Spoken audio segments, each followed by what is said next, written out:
August 2025. Across the Sahel, the air is heavy with dust, silence, and questions. Then, out of nowhere, comes an announcement so bold, so unthinkable, that it stuns governments, oil executives, and military planners alike. Burkina Faso, a landlocked nation once dismissed as fragile and dependent, has just unveiled a $17 billion gas deal. And behind it stands one man whose name now echoes across Africa, President Ibrahim Traoré. This is not just a trade agreement, it is a declaration of independence. It is a challenge to a world order that has long treated Africa as a supplier of raw materials, not as a sovereign power with its own destiny. For decades, Western capitals dictated the terms. Today, Ouagadougou answers back. But here is the question every American viewer must ask. What does this mean for the balance of power?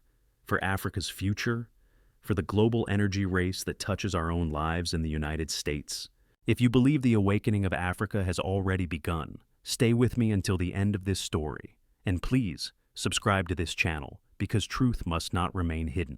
In early August 2025, under the blazing Sahel sun, the announcement came from Ouagadougou. Burkina Faso had finalized a $17 billion natural gas agreement with a consortium of international partners. For many in the West, the number itself was shocking. This was not a minor trade deal. It was an audacious leap for a nation often portrayed as vulnerable and isolated. At the center of it all stood President Ibrahim Traoré, only in his mid-30s, but already shaping the destiny of his nation with the weight of an elder statesman. Surrounded by government officials and energy experts, he described the deal as a lifeline for sovereignty. The contract secured not only investment in extraction, but also pipelines, processing plants, and, for the first time, local refining capacity. That meant jobs, tens of thousands of them. It meant training programs for young Burkinabe engineers. And above all, it meant breaking free from the endless cycle of raw export dependence. The timing could not have been more symbolic. Across Africa, nations are demanding fairer terms in global trade. From the Gulf of Guinea to the Maghreb, leaders are refusing to accept that their resources should enrich others while their people remain in poverty. Burkina Faso's gas deal became the clearest sign yet that this tide is turning. International reactions came swiftly. Western financial media called it reckless. Some European diplomats hinted that it might destabilize regional markets. Yet in cities from Accra to Algiers, citizens took to social media to celebrate. For them, Traoré was no longer just a national leader. He was a symbol of defiance, proof that Africa could negotiate on its own terms. And still, beneath the celebration, an uneasy question lingered. Was this monumental gas deal the foundation of a new era, or the spark of a confrontation with powerful forces unwilling to let Africa rise? But that was only the beginning. Because as history has taught us, every bold step toward freedom comes with hidden consequences waiting just below the surface. The announcement of the $17 billion gas deal did not fade quietly into the news cycle. Instead, it detonated across the region like a political earthquake. Within hours, headlines in Paris, London, and Washington rang with disbelief. Burkina Faso strikes unprecedented energy pact. Analysts on Western television channels scrambled to explain how a country long dependent on aid had suddenly secured one of the most ambitious energy projects in Africa. For the people of Burkina Faso, the mood was electric. In the streets of Ouagadougou, young men and women waved flags, chanting the name of their president, Traoré, Traoré. Some carried placards declaring, "Our resources, our future." After years of watching wealth flow out of Africa, with little to show for it at home, citizens saw in this deal not just numbers on a contract, but the promise of dignity restored. Across the continent, the reaction was equally powerful. In Nigeria, commentators called the agreement a template for sovereignty. In Ghana and Senegal, talk radio buzzed with debates about whether their own leaders should follow the example. Even in South Africa, where energy politics are fraught, columnists admitted that Traoré had struck a blow for independence that few had dared attempt. But not everyone was celebrating. Western energy firms, long accustomed to dominating Africa's markets, viewed the deal as a dangerous precedent. Leaked memos suggested that European officials were exploring ways to re-engage with Burkina Faso, diplomatic language that masked a sense of alarm. To them, Ouagadougou's sudden rise was a reminder that control of Africa's resources could no longer be taken for granted. In Washington, the tone was cautious but clear. Spokespersons acknowledged the deal, but warned that regional stability must be preserved. Behind closed doors, however, intelligence reports painted a different picture. Traoré's bold move could shift alliances, redirect trade flows, and weaken Western leverage in the Sahel. Here, the story reached its first true climax. For the first time in decades, a small, landlocked African nation had forced the world to look up, to listen, and to question the rules of an old game. Yet what came next would reveal that the struggle was not just about contracts or pipelines. It was about the very future of sovereignty itself. If the first shock was the deal itself, the second came from the speed of the world's response. Within days, Burkina Faso's move was dominating think tank briefings in Washington, strategy sessions in Paris, and emergency meetings in Brussels. Commentators warned that Traoré's defiance could inspire a chain reaction across Africa, nations demanding new contracts, new terms, and ultimately, a new order. On the ground, however, the energy felt different. In marketplaces and villages across Burkina Faso, elders spoke with a pride they had not felt in decades. Radio callers described the deal as a second independence. For a generation that had lived through coups, sanctions, and foreign dependency, this moment felt like a turning point carved in stone. But pride soon met pressure. European diplomats began urging regional bodies to intervene, claiming the deal risked destabilizing the Sahel. Rumors swirled that aid packages might be suspended, that security partnerships could be reviewed. These veiled threats carried weight, especially for a country fighting to stabilize its borders against militant groups. Inside the United States, reactions split along familiar lines. Some officials quietly admired Traoré's boldness, even as they worried about losing influence. Others warned that the deal might open the door to rival powers, a phrase widely interpreted as a reference to Russia and China. American media, meanwhile, offered mixed coverage. Conservative outlets painted Traoré as a reckless populist, while progressive voices framed him as a symbol of resistance to neo-colonial economics. Social media amplified it all. Hashtags like Africa Rises and Traoré Gas Deal trended across platforms, not only in Africa, but among diaspora communities in Europe and the US. For millions watching from afar, the gas deal was more than news. It was proof that change was possible. And in the middle of this storm stood Ibrahim Traoré himself, calm, direct, and unwavering. In speeches, he reminded his people that sovereignty was never given. It had to be claimed. His words carried a weight that no foreign headline could erase. The world was divided, the continent was stirred, and the balance of power was trembling. But as events unfolded, the consequences of this deal would stretch far beyond celebration or outrage. They would reshape civil and political life, both inside Burkina Faso and across Africa. In the weeks following the historic announcement, the gas deal began to take on a life of its own inside Burkina Faso. For ordinary citizens, it was not just a headline. It was a doorway to possibility. Thousands of young people, once resigned to unemployment or migration, now spoke with new energy about staying, learning, and building at home. Local universities reported a surge in applications for engineering and geology programs, as students sensed that opportunities would soon exist within their own borders. In rural towns, where poverty had long forced families to live hand-to-mouth, hope began to mingle with daily conversations. Farmers asked whether gas revenue might bring better irrigation projects. Teachers wondered if classrooms might finally be equipped with reliable electricity. Mothers whispered that perhaps their children could grow up in a country that provided more than survival. Yet, with these rising expectations came tension. Citizens were eager, but they were also cautious. Many remembered broken promises of the past, when aid programs or development projects were announced with fanfare but delivered little. This time, they demanded accountability. Civil society groups began organizing forums, pressing the government for transparency in how funds would be spent. Journalists asked sharper questions. Would the revenue stay in Burkina Faso? Would the profits truly benefit the people?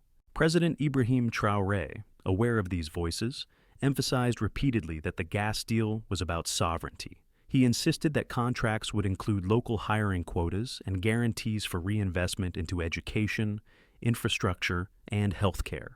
His speeches were broadcast nightly, and while some doubted, many more felt reassured by his steady tone. Still, the reality of transformation was complex. Building pipelines, plants, and training centers would take years. Delays and logistical challenges were inevitable, and beneath the surface of optimism lay the sobering fact that Burkina Faso remained vulnerable to militant violence and political pressure from abroad. The people's faith was growing, but it was fragile, easily shaken if promises faltered. In short, the gas deal ignited a fire of hope across the nation, but it also raised the stakes higher than ever. Success would mean a rebirth of dignity. Failure could deepen distrust. And while the civil response unfolded at home, the political consequences abroad were only just beginning to sharpen. If the civil response inside Burkina Faso was a spark of hope, the international reaction was a storm. In Paris and Brussels, officials called emergency meetings. To them, the $17 billion gas deal represented more than an economic shift. It was a fracture in the old order. For decades, West Africa's energy flows had been quietly managed through European companies, with profits siphoned abroad. Now, a young leader in Ouagadougou had rewritten the script without asking permission. The United States, too, took notice. Analysts warned that a sovereign African gas network could challenge Western influence in global energy markets, especially if it linked with partners in Asia or the Middle East. Washington's tone was cautious, not confrontational, but beneath the diplomatic language lay clear unease. A precedent had been set. If Burkina Faso could break free from dependency, who might follow? Meanwhile, Russia, China, and Turkey saw opportunity. Their envoys arrived in Ouagadougou within weeks, offering technical expertise, infrastructure financing, and defense cooperation. Traoré, careful not to be cornered, kept negotiations balanced. He refused to trade one dependency for another. His message was consistent. Burkina Faso was open to partnerships, but on terms of mutual respect, not exploitation. In regional politics, the gas deal shifted alliances almost overnight. Neighboring states facing their own energy shortages began to approach Burkina Faso, not as a junior partner, but as a potential leader. Conversations in ECOWAS, circles turned from sanctions and disputes to energy corridors, joint pipelines, and collective bargaining power. For the first time in decades, the idea of West Africa controlling its own energy destiny no longer seemed like a dream. It felt possible. But with opportunity came risk. Intelligence reports hinted that multinational corporations were lobbying aggressively to block or sabotage the deal. Some feared destabilization attempts, economic pressure, or even covert operations. Traoré responded by placing strategic energy infrastructure under military protection, declaring it part of Burkina Faso's national security doctrine.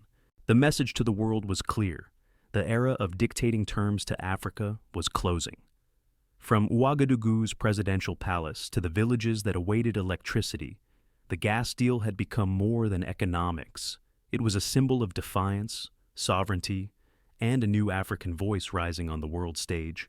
And yet, beneath the victories, new dangers were gathering, testing whether this revolution could survive its first true trial. The tension reached its breaking point in late 2025. Construction on the first gas corridor was underway. Contracts had been signed, and local workers were finally laying the foundations of a new future. But, just as optimism spread, a wave of opposition struck like a desert storm. International banks began tightening credit lines. Insurance firms quietly pulled coverage from African infrastructure projects linked to Burkina Faso. In Paris, commentators branded Traoré a reckless populist, accusing him of mortgaging the nation's future for political theater. Western media framed the deal not as liberation, but as economic suicide. And yet, the streets of Ouagadougou told a different story. Tens of thousands marched, chanting slogans that mixed anger with pride. Our gas, our future. For many, it was not just about energy, it was about dignity. After generations of being told to wait, to beg, to borrow, Burkinabe citizens were finally witnessing a leader who dared to act. But pressure mounted in darker ways. Intelligence reports suggested that armed groups in the Sahel, long supplied with foreign funding, were suddenly better equipped, better armed, and more aggressive. Attacks on remote villages increased, threatening the stability of regions near proposed pipeline routes. Some in Traoré's circle whispered of sabotage. Could it be coincidence that violence spiked just as the gas deal advanced? Inside the presidential palace, the young leader faced his most difficult choice. Advisors urged him to slow down, renegotiate, soften his stance with international lenders. Others demanded he accelerate the project before it could be strangled in its infancy. Traoré listened in silence, his face lit by the glow of a single lamp. Maps of the pipeline corridors spread across the table. Finally, he spoke words that would echo across Africa. They can pressure us with banks. They can arm our enemies. But they cannot erase the will of a free people. If we retreat now, we will be slaves for another century. If we stand, we may suffer. But we will be sovereign. That night, he authorized a sweeping security doctrine. Special units were deployed to guard construction zones. Agreements with regional allies were activated, ensuring that any attack on Burkina Faso energy infrastructure would trigger collective defense. At the same time, he announced a new civilian oversight committee, giving ordinary citizens a direct role in monitoring every dollar of revenue. The gamble electrified the nation. Critics saw recklessness, supporters saw destiny. And across the continent, leaders in Mali, Niger, and Guinea began echoing his rhetoric, calling for energy independence as a cornerstone of African sovereignty. Suddenly, Burkina Faso was no longer just a small, landlocked country. It was a symbol, a test case that could redefine the continent's relationship with the world. The climax came when satellite images leaked to the press, showing construction zones lit up at night, guarded by armored convoys, while villagers nearby waved flags and sang. The images spread across social media, transforming into a rallying cry. If Burkina Faso can rise, so can we. For Traoré, the stakes had never been higher. The future of his nation, and perhaps the direction of Africa itself, hung in the balance. Would Burkina Faso's gamble survive the storm, or would it be crushed by forces determined to keep Africa thirsty for dependency? The answer lay not in speeches alone, but in whether the dream could deliver results that no amount of pressure could erase. By early 2026, the first tangible signs of change began to ripple through Burkina Faso. What had once sounded like an impossible dream was now visible in steel, stone, and flame. The gas deal was no longer just an announcement, it was becoming reality. In Ouagadougou, the skyline shimmered with the glow of construction cranes. New training centers opened their doors, teaching young Burkina men and women how to operate turbines, maintain pipelines, and manage complex energy grids. For the first time in memory, entire graduating classes could look forward to steady employment inside their own country, rather than seeking uncertain futures abroad. In the rural provinces, the impact was even more profound. Pilot projects funded by initial gas revenues brought electricity to villages that had lived in darkness for generations.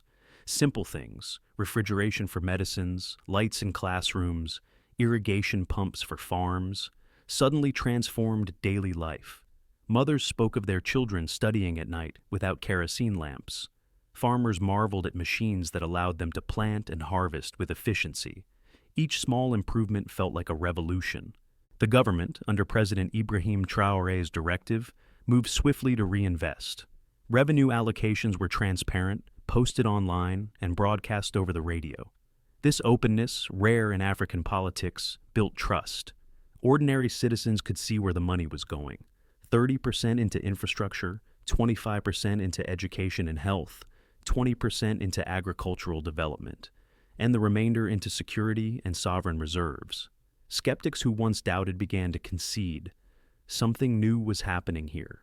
International observers were startled. Reports from think tanks in Washington and London admitted, often grudgingly, that Burkina Faso's model appeared more disciplined than expected. If sustained, one analyst wrote, this could become a blueprint for resource sovereignty in developing nations. The results were not only domestic. Burkina Faso's new energy capacity allowed it to negotiate trade from a position of strength. Agreements with Ghana and Benin enabled surplus electricity to flow across borders, generating fresh income and goodwill. For once, Burkina Faso was not a passive recipient of aid, but an active exporter of power, literally and politically. But perhaps the most striking result was psychological. The sense of hopelessness that had long haunted the nation began to lift. Markets bustled with confidence.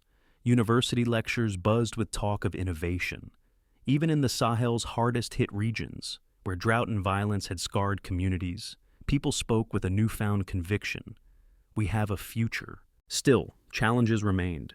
Infrastructure delays tested patience. International institutions continued their pressure. Security threats lingered at the margins. Yet, the balance had shifted. Burkina Faso was no longer defined solely by crisis. It was now defined by possibility. President Traoré captured this spirit during a speech broadcast nationwide. We did not sign this deal to enrich a few. We signed it to ensure that no Burkinab child will grow up believing poverty is their destiny. Every meter of pipeline we build is not just steel. It is a declaration that our future belongs to us. The applause that followed was not the polite clapping of weary citizens. It was thunderous, sustained, alive.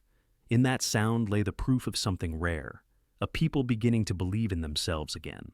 Yet, as the first results arrived, the greatest question still loomed. Could these early victories endure the storms of global politics and domestic challenges?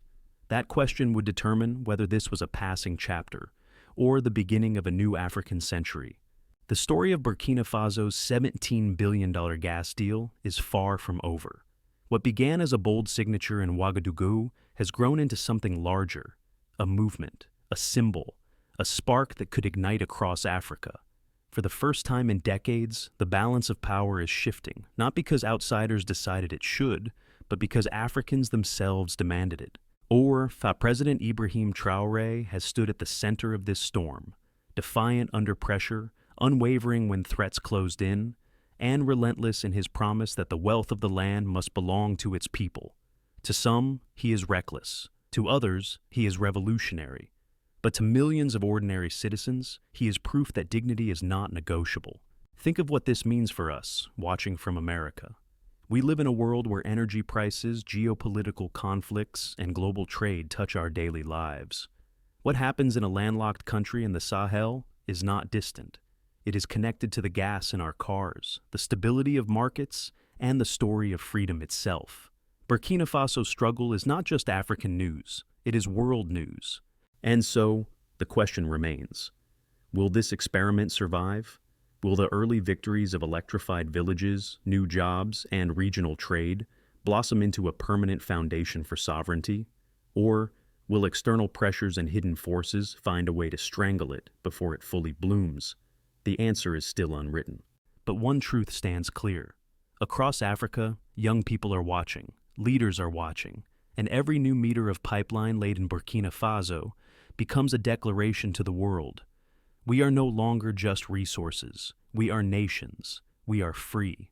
If you believe this story matters, if you believe the voice of Africa deserves to be heard beyond the filters of global media, then do not stop here. Subscribe to this channel. Share this story. Because history is being written in real time, and silence only serves those who want the truth hidden. This is not the end of the story of Ibrahim Traoré. It is the beginning. The desert is shifting. The winds are changing. And from the heart of Burkina Faso rises a message that the world can no longer ignore. Africa is awake.